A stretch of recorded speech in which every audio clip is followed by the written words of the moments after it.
దశరథుని మాటలు ఏ మాత్రం కూడా పట్టించుకోకుండా పరశురాముడు ఒక రాముని వైపే చూస్తూ ఉంటాడనమాట. ఈ విధంగా చూస్తూ ఉండగా, ఏ దశరథ రామ నువ్వేనా దశరథ రామునివే అని చెప్పేసి అడిగి, అంటే ఏదో ఉగ్రంగా అడుగుతాడనమాట. శివధనుస్సుని విరిచింది నువ్వేనా, జనులందరూ కూడా కీర్తిస్తూ ఉండగా నేను విన్నాను.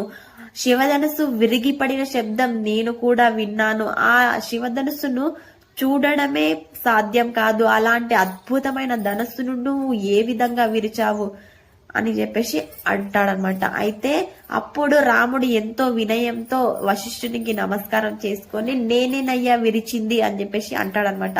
అయితే నువ్వు ఆ శివధనస్సుని విరిచిన వాడివైతే నా దగ్గర ఉన్న ఈ వైష్ణవధస్సుని ఎక్కుపెట్టు, అప్పుడే నువ్వు పరాక్రమవంతునివి అని నేను ఒప్పుకుంటాను, అంగీకరిస్తాను. అప్పుడు నీతో నేను ద్వంద్వ యుద్ధం చేస్తాను అని చెప్పేసి అంటాడనమాట.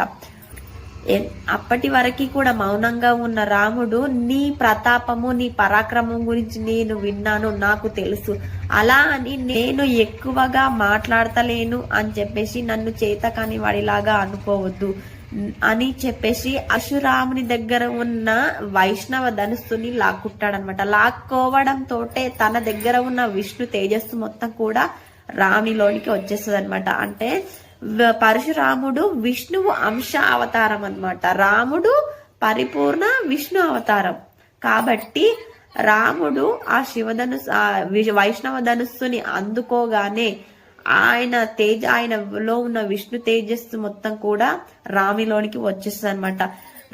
పరశురాముడు ఎంతో ఉగ్రంగా మాట్లాడడం, ఉగ్రంగా ఇవన్నీ చూసిన తర్వాత ఎప్పుడైతే ఆ శివధనుస్సు లాక్కున్నాడో, ఆ లాక్కోవడంతో ఆయన శక్తి ఏంటో, రాముడు ఎవరో, రాముడు శక్తి ఏంటిదో తెలుస్తుంది అనమాట.